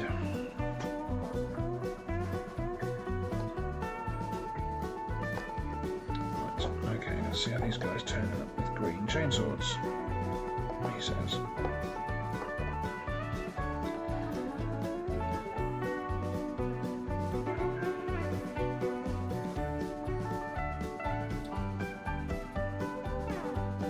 Yeah, that kind of works, doesn't it?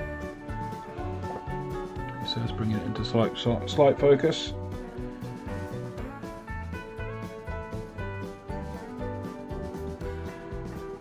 God, kind of a striking scorpion thing going on. I'm not hating it, but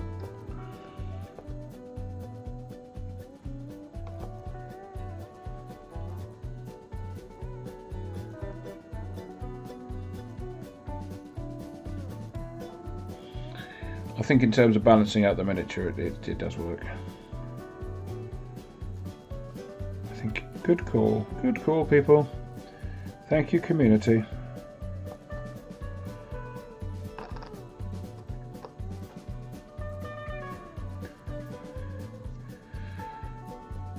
Of course, now you've told me to do this green, I can blame it all on you guys if it looks terrible. That's how that works.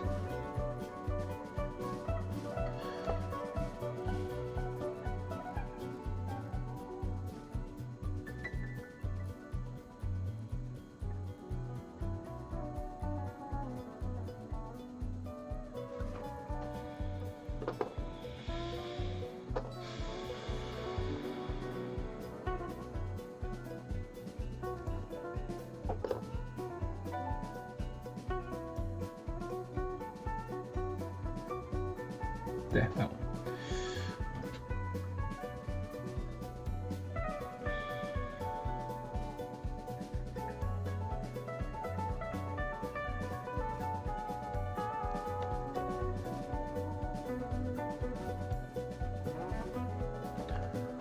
One thick coat approach.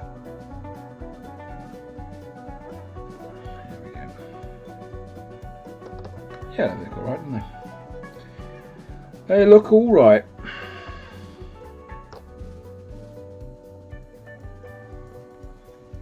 Right, how are we going to Grimdark them in the quarter of an hour we've got left?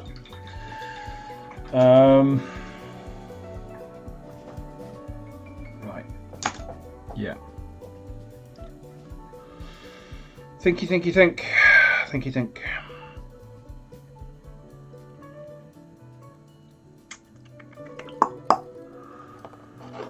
There. Let's pick a miniature. That one will do. No. Yeah, that one will do. I'll put all these other ones aside. And I'll show you in that one miniature, in the time we've got left, how to make these pop in a Grimdark style. Which you will already know. That's not the one I was picking. You will already know if you've seen the video. Yeah, that would do. We'll go with that. And then we can go in and pick in a few details. We've got time. Right, first things first. What I will need is a squidge of gloss varnish. Hey Google, turn on the compressor.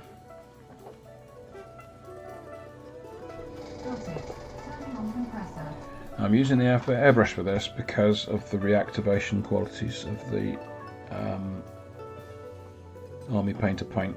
I don't want to risk brushing varnish over it and reactivating the paint, because that would be bad. So there's a few spots on that. Plus through an airbrush it will dry quicker as well. So that's also a factor.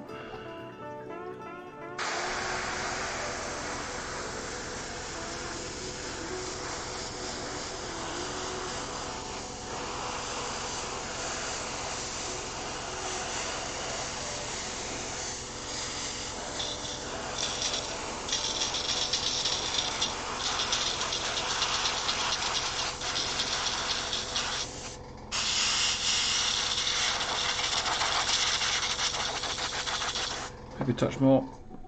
Maybe a touch more. You always, when you're about to do what I'm about to do, you always want to stick a layer of varnish down, either gloss or matte. Gloss works best in my opinion. Layer of varnish before the next thing that goes down.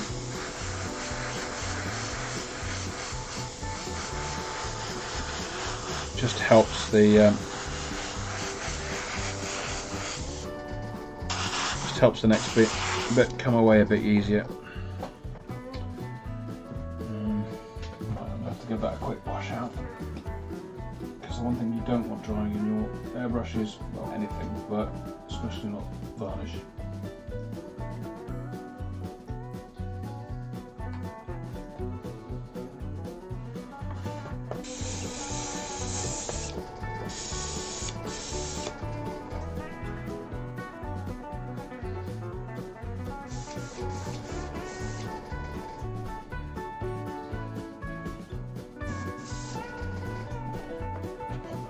Some water in it for the time being, which should keep it moist. Right. We've got some water in there. We can actually just use just air to dry off the miniature. Some water in there. See how there's no water coming out? It's like magic. Pull the trigger back though.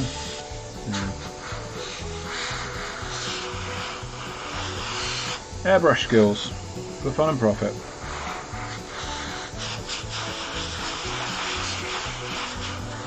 If you have not invested in an airbrush yet, I can recommend them.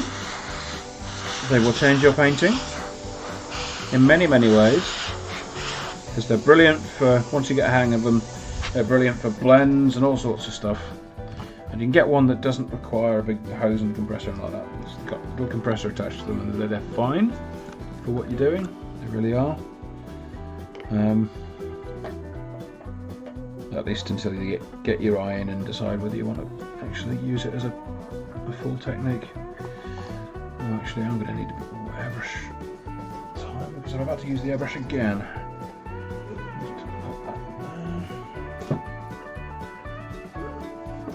We're doing 10 minutes. Might run a little bit over. Might run a little bit over.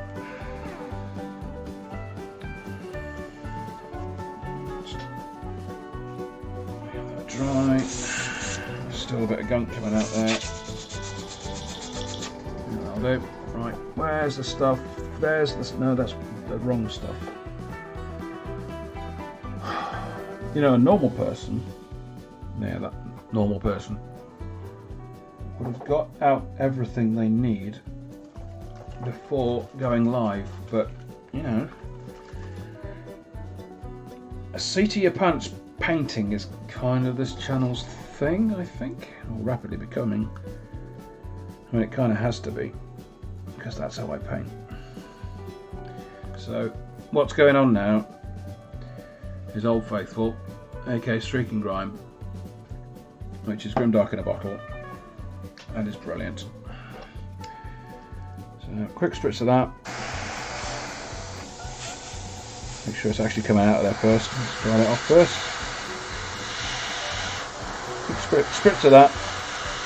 Get it into the crooks and nannies.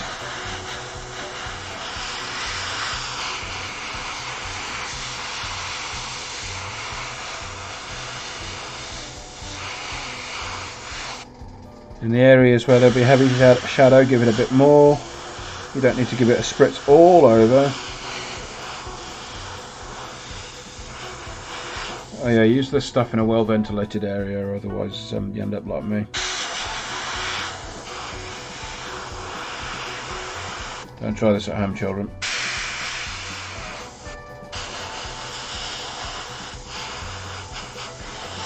Yeah, give it a quick blast.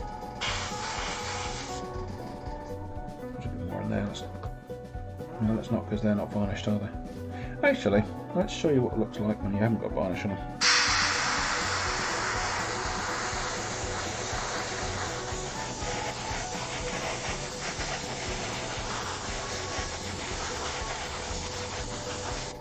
Right, give that a bit of a squidge with, actually, where's my white spirit? Because I'm going to need that in a minute. And of course, I've put it somewhere safe, which means I'm doomed, so I will never find it. Is that it? Is that it down there? That's it. Right, okay. Just quick squidge of white spirit through the brush to clear out the enamel paint, because that's what the streaking grime is, enamel. You need white spirit or thinners to deal with it. Go over there, sit down.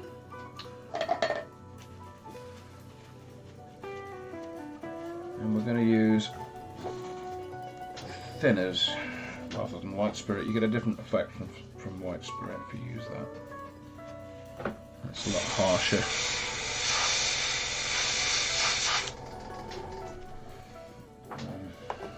Right, that is the last we will need of the airbrush tonight. Hey Google, turn off the compressor. Okay, turning compressor off. There we go. A little bit of excitement every time you say that, because you never know whether she's going to do what you're asking her to do. It's right, where's Old Faithful? There's Old Faithful. Old Faithful's looking proper grody. But that doesn't matter. This is a lens cloth for cleaning glasses. Obviously, I don't use this to clean my glasses because that would not improve matters. But you want to use something that is not going to... I'm looking for something. Where did I... Not that. You want something that is not going to leave lint all over your miniature. I'm looking for my airbrush thinner. And I don't know where I put it. And it's a big bottle.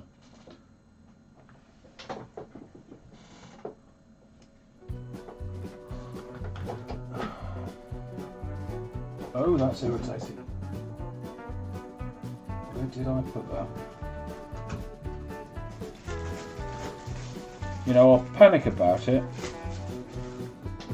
and I'll turn off the stream, having failed to find it, and then instantly it will be right there, and I'll be looking straight at it the minute the stream finishes.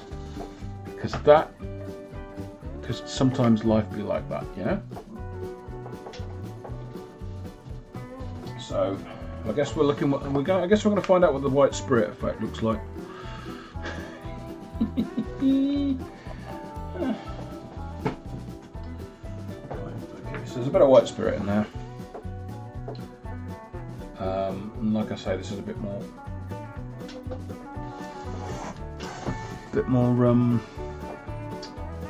what's the word? Aggressive than airbrush thinner. So you have to be a bit more careful with it.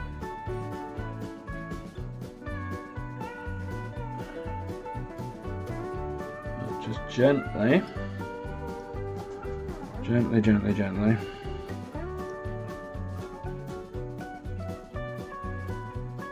wipe away most, not all,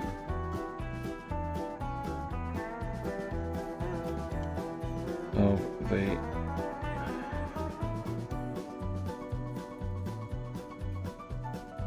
streaking grime.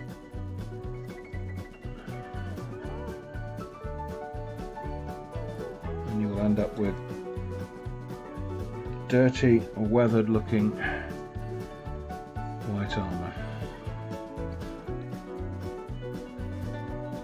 If you want to spruce this up, you can absolutely go over it, over the highlights with a bit of white, and that may be what I do in the end.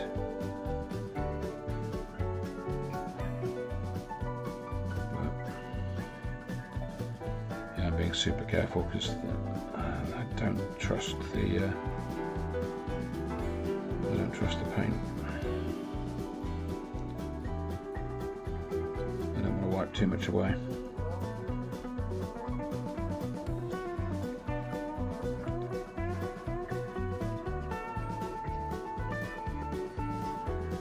You can see in some areas there's a little bit of grey coming through, and that's not what you want.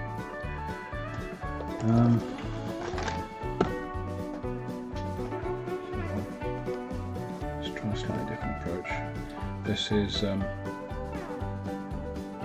makeup applicator, dab that around. You can also get a bit of the paint comes away a lot easier. With the white spirit, you get a much nicer, brighter highlight. And you don't have to rub as hard. Sometimes you don't have to rub it hard. Sometimes that's not right to do.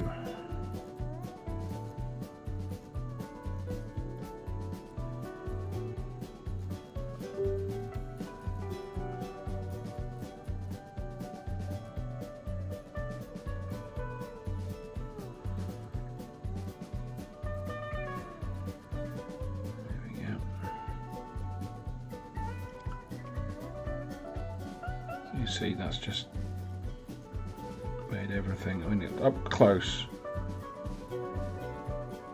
it ain't gonna look like much. It's not. But when you pop, he says leaning back.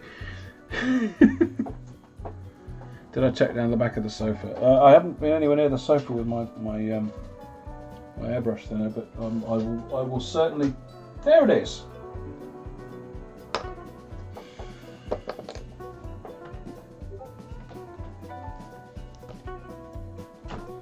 It's right behind me.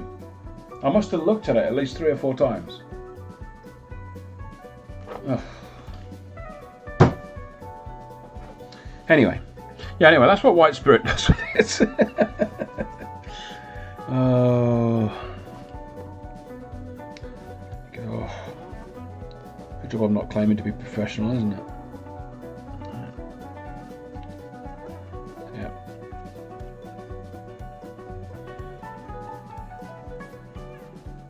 Yeah, anyway, from arm's length, which is what you'd be operating at, looking at this on a table, it puts in a good level of contrast and it looks like dirty white, especially if you put in a bit of white ink on the extreme highlights just to make it really pop. A lot of people like to say that the Grimdark style is all about the dust and the grime.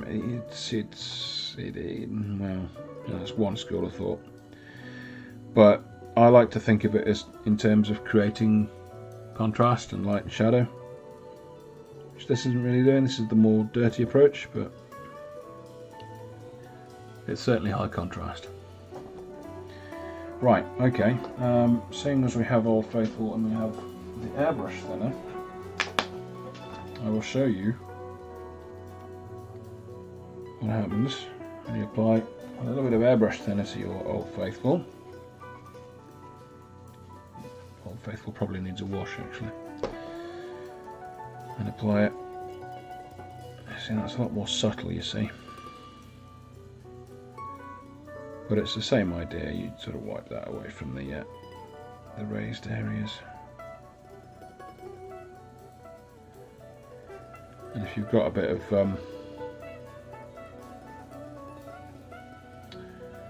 what's the word? Yeah, if you've got a bit of that texture paint, like I was showing you on the War Walker, and you've got this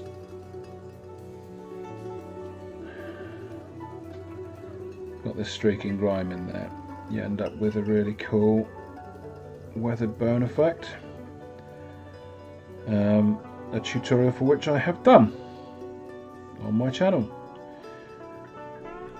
If you want to see this technique done properly and not in a rush, again, I have a tutorial on my channel. Check them out.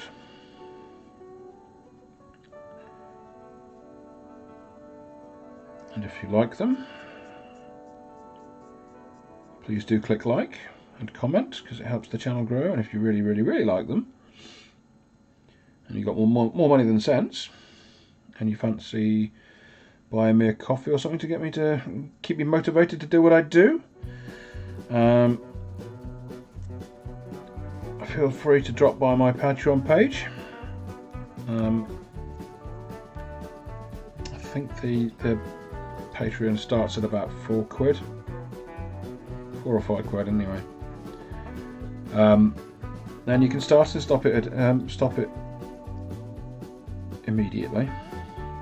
If you just want to give me a small amount and not commit to anything. But if you stick with it, on one of the schemes I think you get a mug. On the lowest price band you get a sticker, I think. Yeah, I mean, that looks pretty cool. Certainly looks cool from a distance. What do you think of that, guys? Yeah. Weathered Eldar? Yeah. Grimdark? You like that? Are you not entertained? I'm entertained. I like that. Yeah, so you just do that another 9 times. And then you can paint on your gems and stuff. Gems I might show you some other day. How about that? Want to see some gems some other day? Because, you know, we're running over now. Yeah, alright. Okay, I'm going to call it a day there. Thank you very much for dropping by. I hope you've enjoyed it. I hope you found something useful. This technique is, like I say, uber simple, and it creates a really nice effective effect. Effective effect? Effective affect. No, effective effect. There we are. And it can be done really quickly. And if you don't want to do it that way, you can absolutely forego the whole. I'll show you on a miniature because that'll probably be easiest. And just dump something like this, which is equal parts Agrax Earthshade, Seraphim Sepia, and a little bit of Lamium Medium in there. Call this my brown liquid, and it's good stuff. And it will do. It won't give you quite the same effect as that, but it will run into all the recesses and make things pop. Thus, you may even prefer that effect. There we go. Slather that on.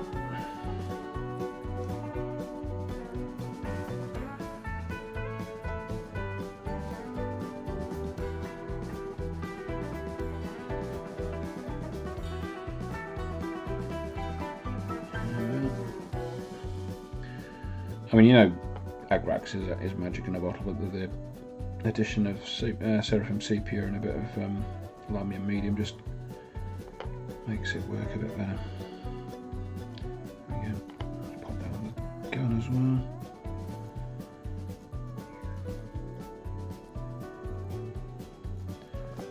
It's got an instant bone effect. And then you can dab it away from the raised areas. To white.